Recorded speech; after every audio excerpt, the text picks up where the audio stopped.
Hey guys, Trisha Dishing here, and welcome back to my channel.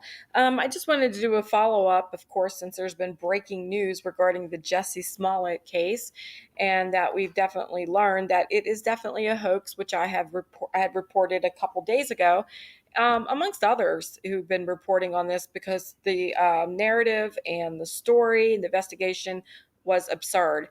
I have this listed here today as deception. Deception may give us what we want for the present, but it will always take it away in the end. And boy, is Jussie Smollett going to really understand how true that is very soon.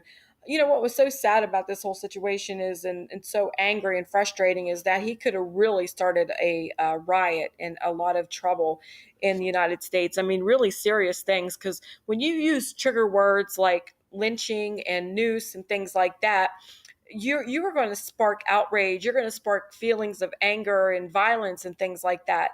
And we already know the race baiting that's going on in this country as it is, the unnecessary race baiting. And then you add this to it's just disgusting. So what I want to do is, before I tell you about the news, about what the Chicago police found out, let's look at a video that well, actually going to hear the audio because my video is not working right as I record this like this. But let's listen to Jussie Smollett and Robin Roberts. And when this first came out, and there was a lot of celebrities and stars and things like that were supporting him, of course. But then there was common sense people like me and you that said, you know what, okay, we'll believe you right now, but we're not going to stick by that until we do our own investigation. And when you start looking into everything and you start seeing what the Chicago Police Department itself says, if you look at my other video, you can find out. You say, wait a minute, something is not right here, and what's going on? Well, not Jussie. He could care less about that. He came back to ABC News and to Robin Roberts and doubled down on what happened, and basically told us that we were crazy for not believing him. So let's listen to it. I'm Robin Roberts in New York. Musician and actor Jussie Smollett sat down with me for his first interview since that night in Chicago. Smollett told me how he's doing now and responds to those who doubt his account. I'm pissed off. What is it that has you so angry? Is it the attackers? It's the attackers, but it's also the attacks. It's like, at first it was a thing of like, listen, if I tell the truth, then that's it, because it's the truth. Mm-hmm. Then it became a thing of like, oh, how can you doubt that? Like, how do you not believe that? It's the truth. And then it became a thing of like, oh, it's not necessarily that you don't believe that this is the truth. You don't even want to see the truth.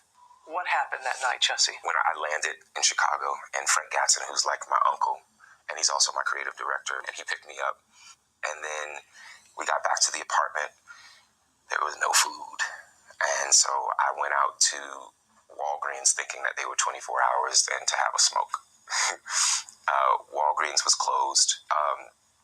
So I called him up and I said, hey, I'm going to run to Subway, which was across the street, and I'm going to get a salad. Do you want anything? I went to the Subway and got the order. During that time, I texted my manager thinking that he was still in Australia because he was on an Australian tour with one of his other clients. And I said, yo, call me when you can. He called me immediately. And while he was on the phone, I heard, as I was crossing the intersection, I heard Empire.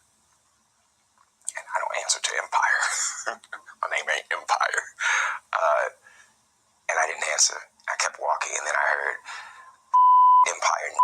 So I turned around and I said, did you just say to me? And then I see the attacker. I'm going to stop it right there, and I will make sure that I leave this link of this interview in the bottom of my video. As you can see, he doubled down on it. And if you heard what he was saying too, he said that people don't want to just see the truth. And he was basically talking about the American people, those racists out there, that we don't want to see that there's racism and there's so much hate going on and things like that. So he was already, and he was putting the blame. He's literally done the hoax, but he's putting the blame on the American people for not seeing the truth. Well, let's see how true he was and exactly what happened in this case that caused, the Chicago police department to say, what in the world is going on? Something's not right. Well, here's what happened. Jussie Smollett paid two brothers to stage an attack against him. He directed them to buy items used in the alleged assault and actually rehearsed it with them, sources say. Sources say at least one of the brothers bought the rope used in the incident at Smollett's request. The sources say the Empire actor paid for the rope, which was purchased at this hardware store. Now, the brothers who were questioned by the police this week before being released, those were the two guys that you heard earlier this week being held. They said they fessed up. They said they were paid $3,500 before leaving Nigeria and were promised an additional $500 upon their return.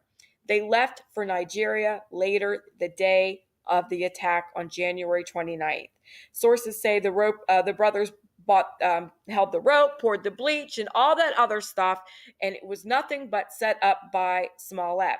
Now, here's what I believe, and this is so true. I believe, of course, that Jussie Smollett, concocted. Was a part of it, but I believe it's so much even more nefarious. I believe like Black Lives Matters allegedly are behind it. The Soros groups, things like that, those kind of groups that are trying to start the race division. And listen, the reason you would think, why are they trying to do it that way? Well, because at the very beginning of this, they try to blame Trump supporters. The Make America Great crowd is what the celebrities and them were calling it, saying that they perpetuated this hate and this racism and these things. And listen, I'm not a supporter of Trump. I'm not a supporter of any politician. I got their number. No way. But I am a supporter of those who I know that on those sides that they have no desire to be racist. They don't want racism, and they're not all these homophobics and phobics and all this other stuff that they say. And so what Jussie was doing was, pushing the false narrative of the Hegelian dialectic, which is let's have a problem, reaction, and solution. But in this case, this situation could have got really a lot worse. And Jussie, in my opinion, should be charged with filing a false police report, and he should pay every penny back the Chicago Police Department had to use for resources to investigate this fraud. Now, remember, let me remind you of what Jussie said. He said, frauds are everywhere, y'all. Protect the mind, heart, and the spirit of you and your people at all costs. Just remember, salt, cocaine, and anthrax can all pair to be sugar. The refined kind, of course. Just be careful out there, fam. Happy Sunday. Love you all.